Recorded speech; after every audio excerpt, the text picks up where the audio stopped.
industry in Bombay when I was working and trying to be a director was a very different place to what it is now.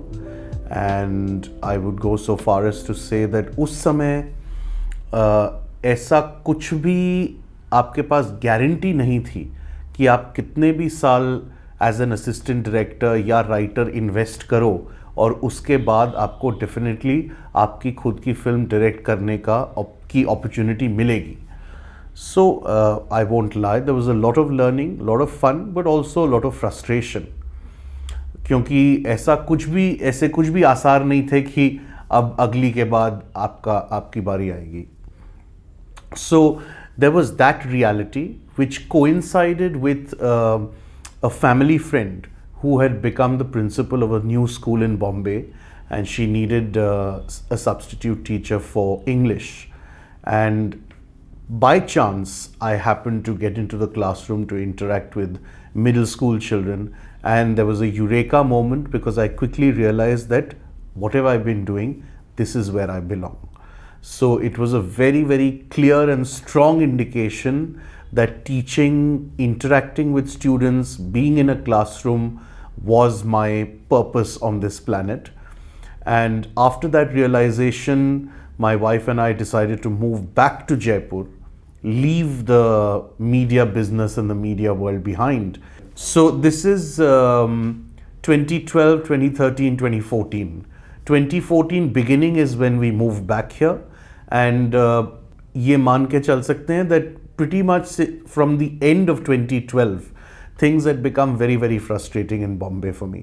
And यहाँ आने के बाद I'm not a trained teacher, I still don't have a B.Ed or anything, but यहाँ आने के बाद a family friend again organized a summer camp where I was teaching a bunch of high school students communication skills. And coincidentally, उन्हें भी बहुत मज़ा आया, मुझे भी बहुत मज़ा आया. There was a lot of learning also. And the most important realization was that in Rajasthan especially, there's a dire need for communication skills to be enhanced in students. So it all fell in place, and that's the journey from film to education.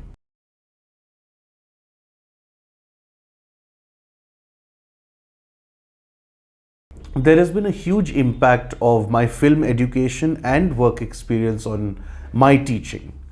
वो इसलिए because by and large in the arts, there is no one single right answer. You look at a painting, it might mean something to you and something completely different to the person standing next to you. What I find lacking in Indian students is this ability to form an opinion in the first place.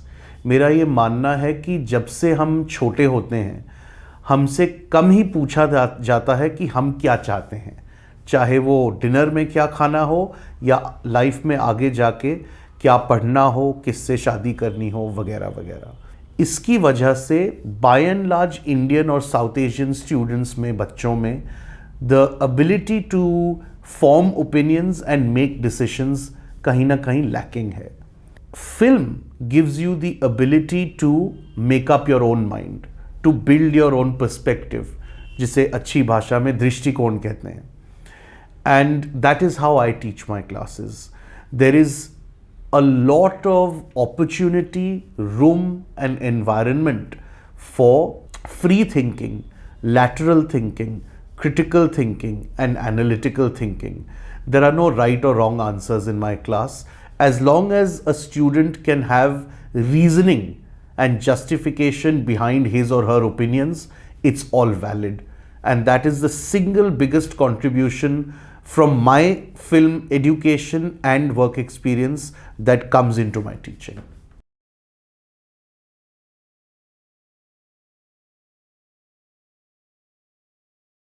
The most anecdotes that took place can't be shared on camera. But I can tell you that there has been a huge shift in the Indian film industry from when I was working to now. And वो shift एक word में encapsulate किया जा सकता है, which is professionalism. Now, I was working as an assistant director on a very significant film. वो film release नहीं हुई for legal reasons. but it had one of India's most respected actors, one of its greatest dancers and comedians playing the lead role. I can't name the person, but उनको late आने की बहुत बुरी आदत थी. And as you know, on a film set, there are 100 plus people which makes up the crew. We get to set very, very early. We set up a shot. All of that takes a lot of time and expense. And each time I would call this actor's secretary, I would be told, हाँ बस 10 minute में, 5 minute में, 2 minute में. On one particular day, जब ये रोज का सिलसिला चल रहा था, अभी 10 मिनट में आ रहे हैं, अभी 12 मिनट में आ रहे हैं, when this gentleman secretary told me, अच्छा अभी बस 5 मिनट में आ रहे हैं, फिल्म सिटी का मोड़ ही ले रहे हैं, and the next time I called him, he said वो तो दिल्ली निकल गए. Poor director, producer, they said, you know, the shoot is off, go home, lots of loss of money, etc.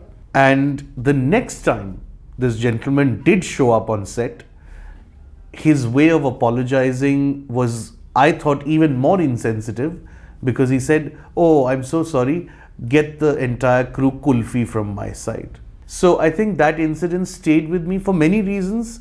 Of course, in hindsight, everything is funny. So yes, it is very amusing. But at a deeper level, he and many like him stopped getting work in the industry because you can't do this. You can't, when the stakes are so high, when so many people are involved, when lakhs are involved, that lack of professionalism is really not on.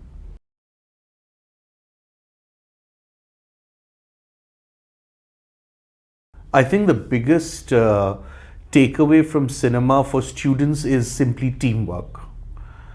हमें लगता है that it's a director's medium, हमें लगता है it's a writer's medium, हमें लगता है it's an actor's medium.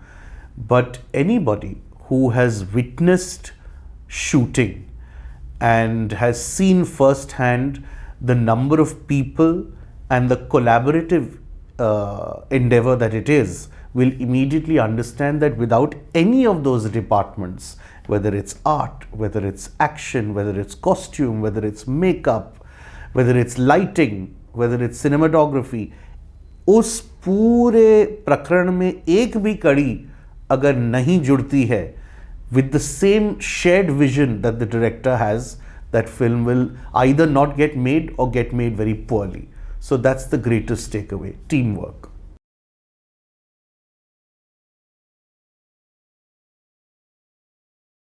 I am one of those people who usually, the parents of my students come and tell me the constant complaint nowadays is too much screen time, kam kariye, kam kariye, kam kariye.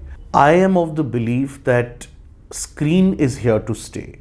That is how we are going to interact with the world now, is going to be through a screen, whether it's a screen on our phones, on our mobile phones, or elsewhere.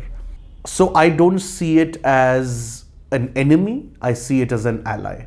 And how I do that simply is that मैं YouTube पे ही I curate a selection of short films. These films are normally between 9 to 15, 16 minutes long. And I show them to my students in order to do one or two things. Number one, to explain the 3-act writing structure. Number two, and more importantly, जैसा हम पहले भी बात कर रहे थे, in order to get them to think critically and analytically and form opinions based on what they have seen. And then there is a very, very freewheeling discussion where students talk about what they felt, I talk about what I felt, and especially, and even if there is a disconnect, जो काफ़ी बार होता है, then we talk about where is that disconnect and why. And that kind of healthy group discussion is what gives students the confidence and ability to form their own opinions. New York film academy का सबसे honest answer ये है कि like many decisions in my life, my decision to study film was very sudden.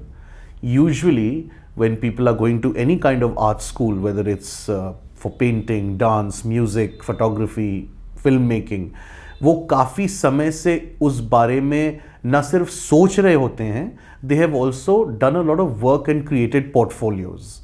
And one of the main admission criteria in a traditional art school is for the school to see your portfolio and judge you on the basis of that. Because my decision was so last minute, I had no portfolio.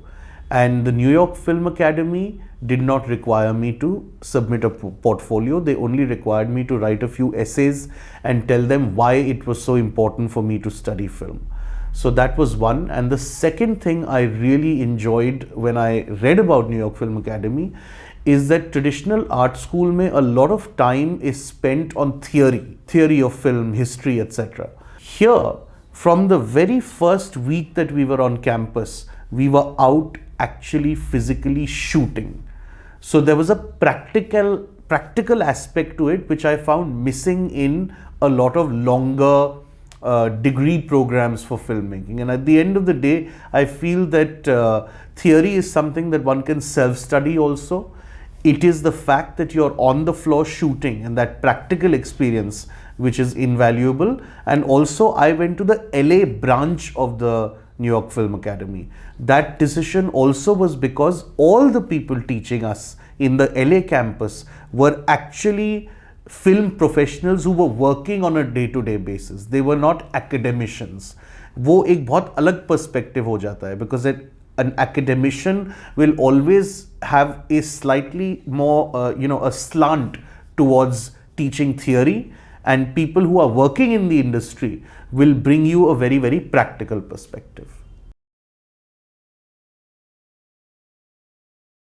As far as I know, I may be wrong. During the time I went to NIFA, which was 2005-2006, I can't think of many institutes except maybe Whistling Woods, which was offering the kind of practical program in a relatively short duration that the New York Film Academy was offering. So that was one reason. And the other reason, I'm not going to lie, I think that education generally is so much more than the course that you're going to study. It's so much more than the classroom that you're going to inhabit.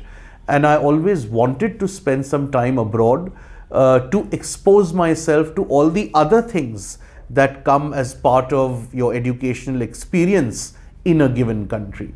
So I still say till today that perhaps in LA, my greatest education, more than the techniques and tools I learned inside the classroom, were just generally things like interacting with people from all over the world, exposing myself to world cuisine, exposing myself to, I heard all my favorite rock bands in concert, I went to the best stand-up comedy shows in the world. That is all part of my education and has made me what I am. So since I had experience already of Delhi and Bombay within India, I thought I must expose myself to a country outside as well.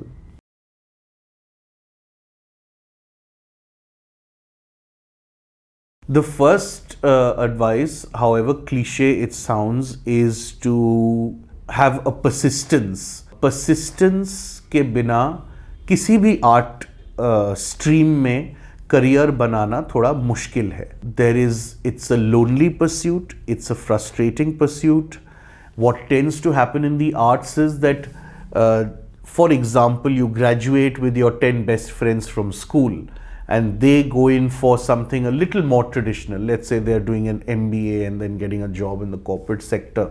ऐसा काफ़ी possible है कि वो कई मायनों में आपसे बहुत आगे निकल जाएंगे. Whether it's salaries, whether it's moving on with their lives in terms of getting married, having children. But the struggle for an artist or for somebody who's trying to become a filmmaker tends to be longer. So उन सारी चीज़ों से combat करने के लिए, उन सारे frustrations से combat करने के लिए, you have to be persistent, thick-skinned and mentally prepare yourself for those sacrifices that others around you will not be making, but you will be required to make. The good news is, like I said earlier, the film industry is a lot more professional now. So work on your portfolio, keep it updated, and keep knocking on doors and sending out emails and going and visiting production houses, because Nobody's going to come to you with work. You'll have to go and chase it. Number three advice I would give is that if it's possible, and I always believe it's possible, if it's possible, have a day job. It can be anything. It can be teaching alongside any sort of small day job. Just say, because see, the thing is, if you're trying to be a filmmaker, chances are कि आप बॉम्बे या ऐसी कहीं जगह में होंगे. You may not belong to that city. These cities are expensive to live in. So have a day job while you pursue your passion.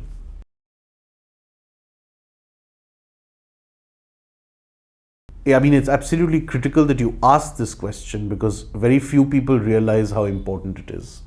We are at an age and stage in life where everything is hyper competitive. And अगर आप किसी भी school को देखें या college को देखें या वर्क लाइफ में देखें, you will have people who are just as qualified as the other person, who are just as accomplished as the other person. Everyone's been to an Ivy League college, everyone's got the best education. In that kind of competitive environment, how does one stand out? How does one differentiate oneself from the others? How does one become memorable to a prospective employer? It is communication skills. It is all about how you present and project yourself. And that ties in directly with communication skills. Whether it's a simple सा email you are writing, आपको मान लीजिए internship करनी है, सैकड़ों लोगों को वही internship करनी है. How will you get noticed amongst the sea of emails that individual or organization is getting? Similarly, when it comes to jobs, how will you be memorable as opposed to the hundreds and thousands of others who are wanting that same one job that is there? Communication skills.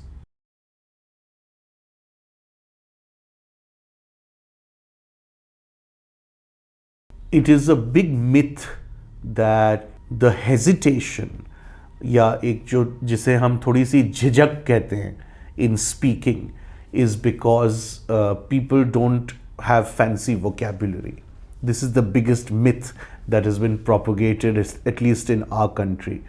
And उसका simple मेरा proof ये है that if you cast your mind back and think about who the people are who've influenced you over the years with their talks or speeches, chances are कि वो ना तो हिंदी के पंडित होंगे ना वो अंग्रेजी में शेक्सपियर या डॉक्टर थरूर होंगे.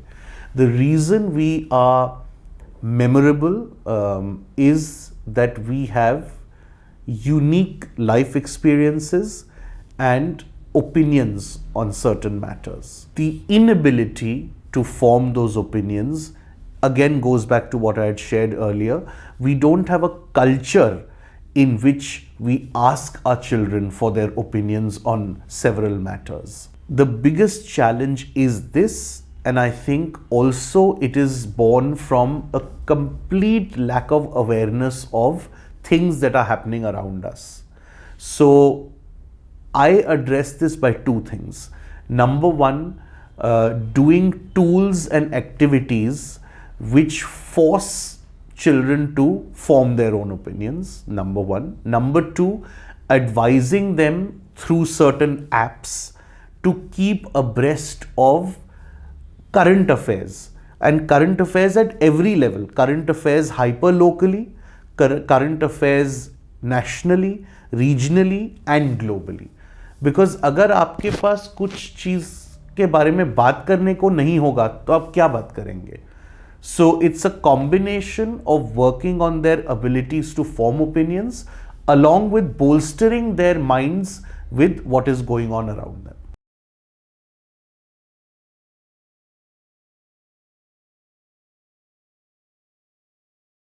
Absolutely it does. And एक तरह से अगर आप देखें तो even in India now with the coming in of international boards in schooling systems, चाहे वो इंटरनेशनल बैक्यूलरेट हो या IGCSE हो, their philosophy by and large is what you're saying. Let's do away with textbooks. Let's do away with rote learning. The student has to research and form his or her own opinions. That's basically what it's about. And then an extension of that at a much higher level takes place at colleges particularly across the United States and United Kingdom. Obviously, it helps in a huge way because it cuts out a lot of things that in our indigenous education system are simply outdated. उनका कोई काम ही नहीं है, but we still study them. That is put to an end. And number two, like I said, and I cannot stress this enough, I know I sound like a stuck record, but this ability to analyze something, to critically think about it, to do research so that you get to know multiple opinions, पर फिर उन multiple opinions को जान के अपना खुद का opinion banana, this is extremely important in order to communicate confidently, and that's what this system does. Yes, I think there will be some self-discovery as a result of artificial intelligence, and people will stumble upon things, interests, talents, skills that they were not aware that they previously had.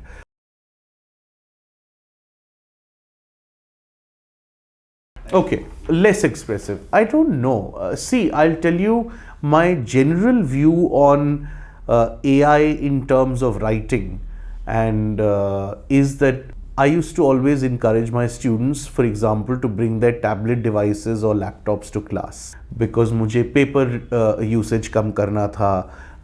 Plus, of course, technology has its benefits where if a student is working on an assignment on Google Docs, I can also see it, put in my inputs, it becomes much easier.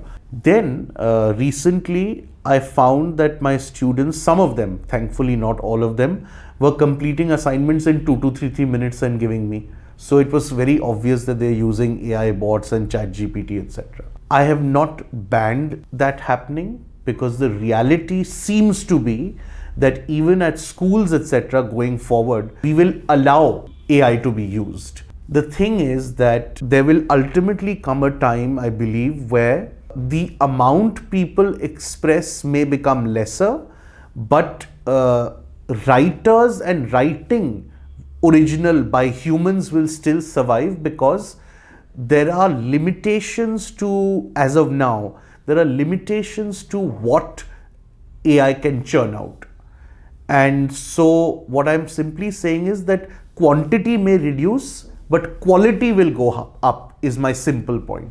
तो जो लोग बहुत अच्छा लिखते हैं, जो लोग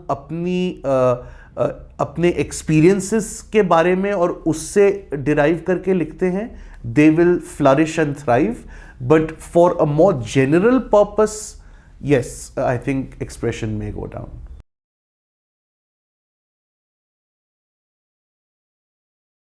Sure.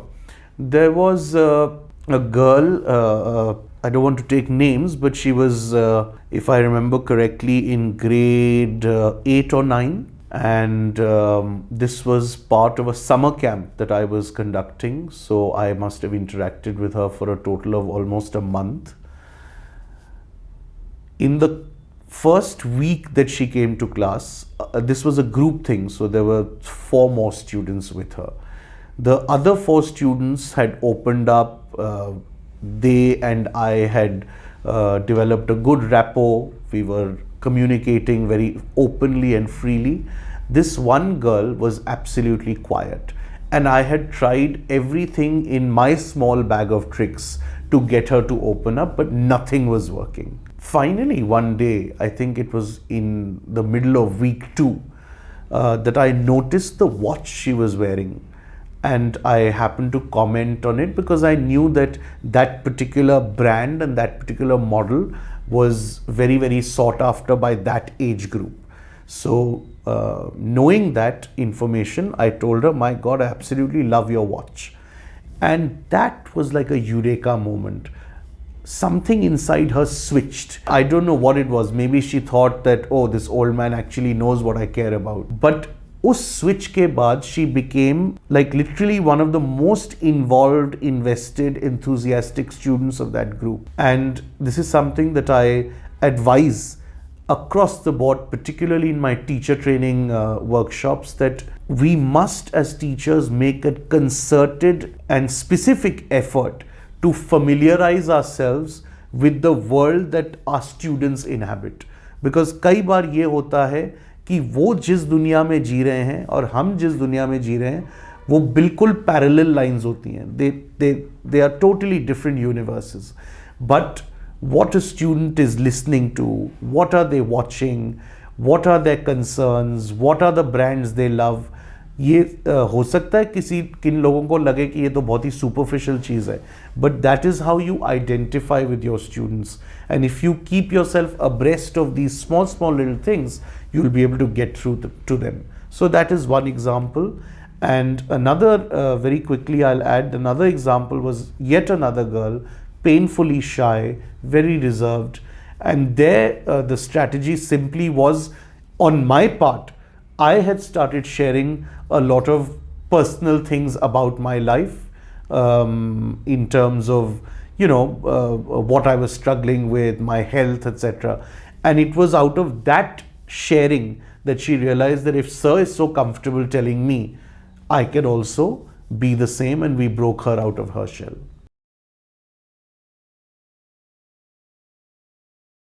One is to communicate from the point of view of one's own age and stage. What do I mean? Particularly जब young लोगों को कोई भी टॉपिक दिया जाता है ऐसे लिखने के लिए या स्पीच लिखने के लिए, there is a tendency to want to sound much older, more mature, कि ओ नहीं तो बड़ा कैजुअल हो जाएगा, it won't be serious enough. There is nothing like that. In fact, the more you remain true and authentic to your own age and stage in life, the more unique your communication will be. So be true and authentic to your age and stage. Number two, don't worry about using big flowery language. Yes, you don't use casual language, so don't say dad, say father, but there's no need to stress yourself about wanting to grab a thesaurus and blindly replace words that are just more flowery. That, and read and listen to as much as you can about as many things as you can, because it is when you expose yourself to different opinions, you will be able to then form your own opinion. Less is more. Less is more. I think that the role of mentors and teachers is to nudge or to gently point in a particular direction. It is not to teach. It is not to instruct. It is not to interfere. I'll give you an analogy. अगर हम एक बहुत सुंदर dish prepare करते हैं खाने के लिए, you'll see all the greatest chefs in the world, once the dish is done, they start removing one element because बहुत extra हो जाता है. That is essentially what a teacher should do, to expose and nudge a student or a learner, and then let that person self-discover.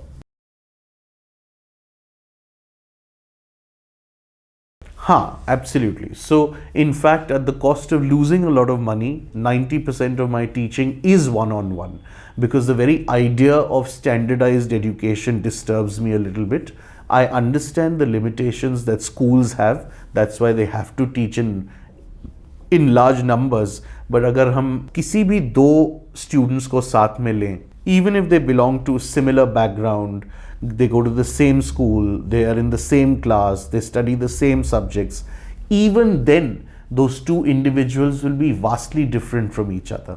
And that is how we human beings are. So because I am very, very particular that as customized a program should be given to one individual as possible, all of my teaching is one-on-one.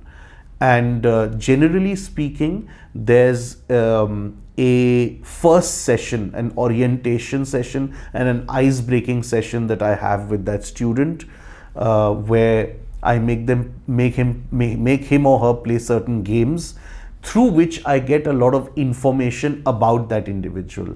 That is accompanied by a very detailed student enrollment form, where I ask the parent to get the student and themselves to answer many questions that may seem completely unrelated. For example, family history, health history.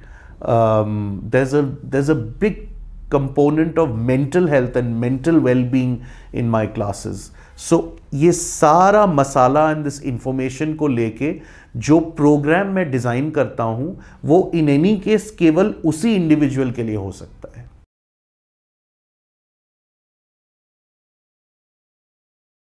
Again, very good question. This is done at every opportunity and stage of my interaction. A film that I love showing towards the beginning of our classes is a beautiful short film on YouTube. Anybody can go and watch it. It's a film called Vicky, and it's about a dog. It's about a pet dog in south of India who waits for his master to come back with food, but actually that particular evening he returns with 2 live birds in a cage. So the film is all about freedom and what true freedom really means. My point being that, like that particular film, many other films, discussions, stories are shared where there is a gradual atmosphere that is created between the student and me in this classroom that is very empathetic in nature. It's very obvious for the student to see and sense that we should be aware, we should be sensitive, we should be kind, we should be accommodating. So that is a running thread that goes on throughout.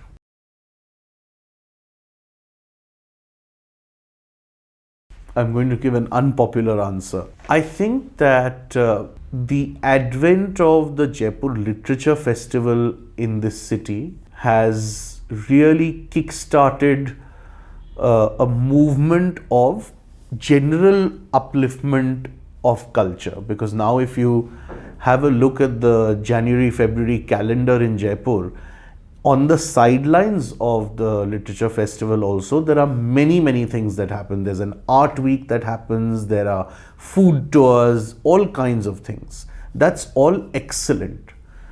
Having said that, my own observation is that even, for example, at the literature festival, a vast majority of the local people who you find there are essentially there to have a picnic and take selfies.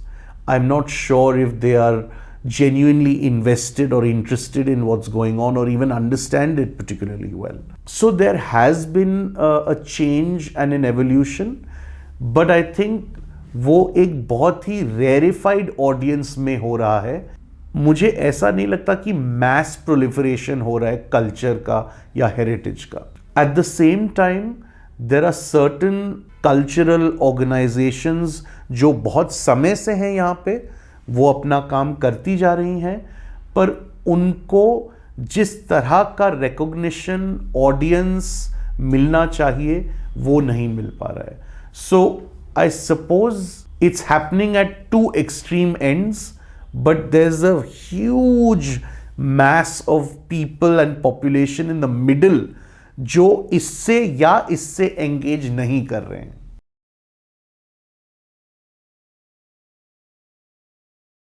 Oh, immense. That I must say, even if you talk to outsiders and non-Jaipurites, you will often hear the very identity and association of Jaipur being from the point of view either of jewelry or of handicrafts or of textiles. Jaipur's identity is very intrinsically tied in with the arts.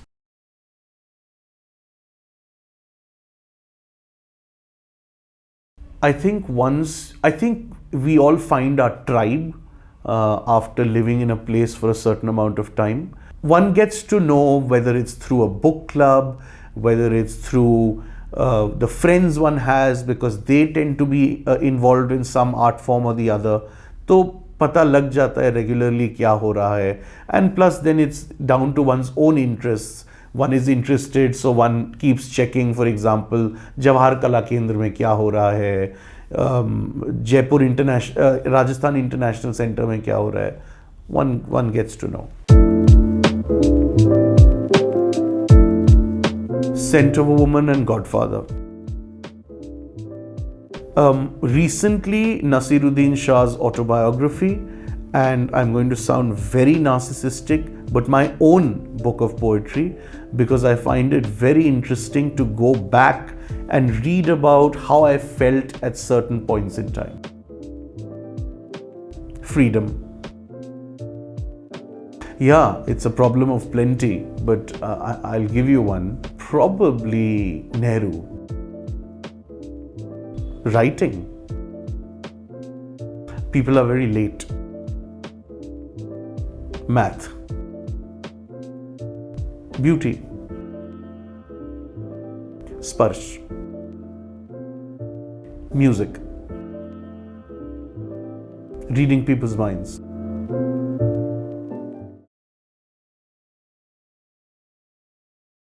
Everything influences one's life path. There is no such thing as wasted experience.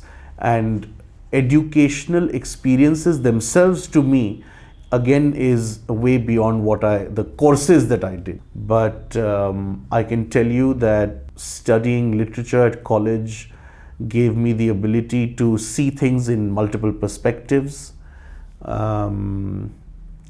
which was further developed by my advertising course and my filmmaking program. All of these things basically gave me an outlook where multiple voices exist, multiple opinions exist in complete harmony, and there's no discord.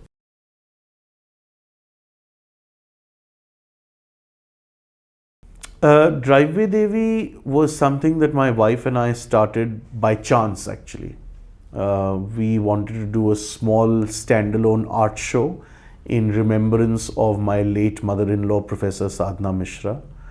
And so we did it in the driveway of our house for just one day on 18th of December 2022. And we got a very good response. The idea was to raise money for charity. We raised a reasonable amount and gave it to a girl called Anna, who runs Indian Women Impact. It's a bridge school in the Triveni Nagar Basti. And with those funds, she was able to organize mental health activities like counseling, movement therapy, pottery with 300 women and girls of that slum dwelling. We were ready to shut it down because we had always conceived it as just a one-off. Us Dauran, we started getting calls and emails from women especially who were telling us things they had never told anyone in their lives. And we realized that we had started something quite significant and we couldn't shut it down. So we decided to convert Driveway Devi from a standalone art show into a permanent and ongoing mental wellness initiatives platform. So now, over a year, we've conducted over 100 conversations on mental health, done more than 10 on-ground events, and we act as a bridge service where people in mental distress contact us and we get them in touch with appropriate ethical mental health professionals and practitioners. I started learning Hindustani vocal when I was 6 years old because I grew up in a milieu where my mother, who's from Calcutta, had learned the sitar from a very well-known, respected lady called Kalyani Roy. And my father was very fond of the Urdu Zuban and he used to listen to a lot of ghazal. So instead of the parents saying, "Oh, abhi ye baith ke seekho," I'd actually gone to them when I was 6 and said, "Please get me somebody, I'd like to learn." The reason I'm sharing this background is that music is so much a part of my life that I'm basically humming 24/7. How does it help me nowadays? Like everybody, I have stresses in life. I play a certain piece of music, it calms me. When I'm running out of inspiration, I play a certain type of music and it inspires me.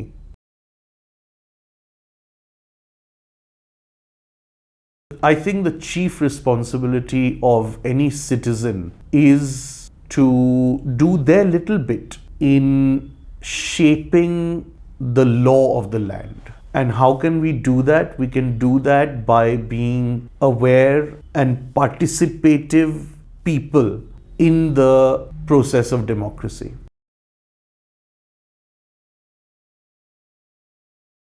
So the good thing is that there's a new national education policy that's in place. A lot of what that policy seems to suggest and want to do is wonderful, because it has things to do with really genuinely evolving the way education is perceived and taught in our country, doing away with rote learning, doing away with many of these archaic elements and bringing in freshness and flexibility and freedom. If we can implement even half of what the policy proposes, I see education evolving very positively and beautifully. But we need to do something about this absolutely maniacal pursuit of percentage, and we need to do something where about the fact that the parents of children shouldn't be competing with each other through the children, which is what I see happening lots. So yeah, it's been a wonderful experience chatting with Cityscope. I was in fact mentioning off camera that that was the most thoroughly researched interview I've ever done. So thank you very much. And also want to say that they're doing wonderful, important work, bringing very, very critical voices to the forefront, which is wonderful. If you want to watch this, you can find it on the YouTube channel of Cityscope. This is a series called Setting the Scope, so it'll be on YouTube also and on Spotify.